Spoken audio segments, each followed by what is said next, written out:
So I was wrong about Ahsoka. I was wrong about Sabine. I was wrong about the dialogue at the beginning. I was wrong about how slow it felt. You know, there was a reason as to why everything felt clunky. There was a reason as to why the dialogue felt off. There was a reason as to why Ahsoka was actually stoic through the first 3 episodes.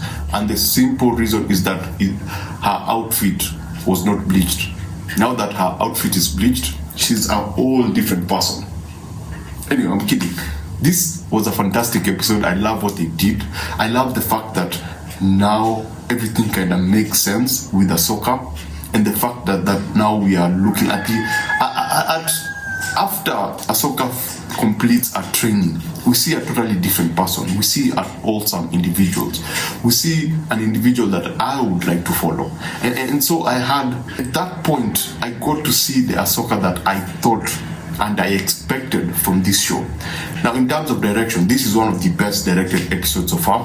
Why? Because everything has its own emotional connection. And I'm talking about Ahsoka's backstory. I'm talking about the relationship between her and Anakin, and the impact of Anakin and how she viewed Anakin. Because this is supposed to be a ghost, right? I've not watched Rebels. I'm sorry, guys. I've not watched Rebels.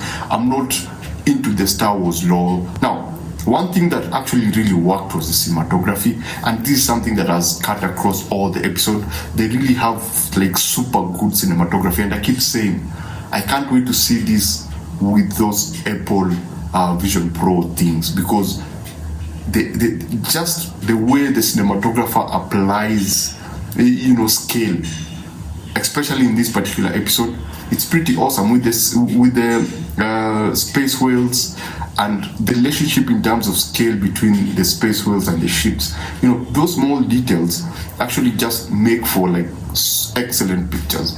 Now, apart from the cinematography, the direction too is something else that I really love. I think this is Dave Filoni, and it's obvious because everything makes a lot of sense. Everything is tied into emotion. Everything is tied into us understanding the character. With the flashbacks, we get to understand her relationship with Anakin. With the flashback, we get to understand her state of mind and the impact of her not completing, her training.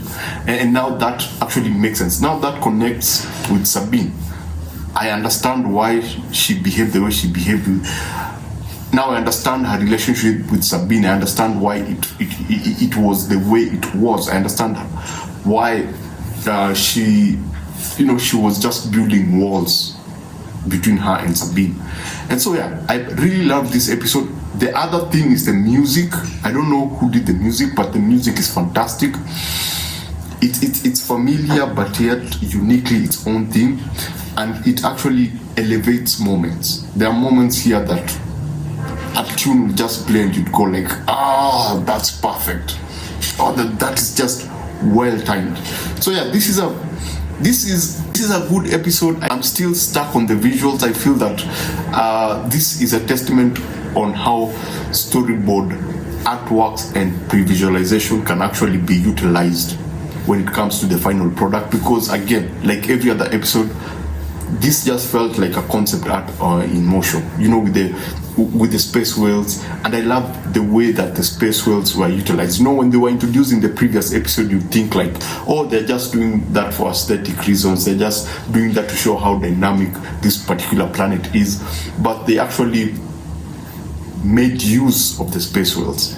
So yeah, Ahsoka episode 5 proved me wrong. I was wrong about the Sabine. I was wrong about Ahsoka, and I love the fact that the director Dave Filoni had actually thought this through. Ahsoka had to go through an arc, and I'm kind of glad that he did what he did. But yeah, I still struggle with the first 3 episodes. I kind of like what he did with Ahsoka as a character. I like that she's wiser. She's more now. I think she has been Yoda-fied, because now she's a bit wiser, she's a bit cooler, she's a bit confident with herself, and I can't wait to see where the show is going to go next. Now I'm kind of excited. I want to see where they actually take this. Would I want to see them together with Sabine? I would hope that when they're together, things will have changed, things will have evolved. So that's basically it. That's Ahsoka episode 5. Remember to always watch it to enjoy, and enjoy what you watch. and subscribe, because I will be reviewing all the coming episode. Loki's on the way. There are a lot of good things happening. Halloween is coming. Halloween horror movies are coming in. I reviewed The Nun. But if you subscribe, I'll get to see you on the next one. And basically, thanks for watching, and I will see you on episode 6.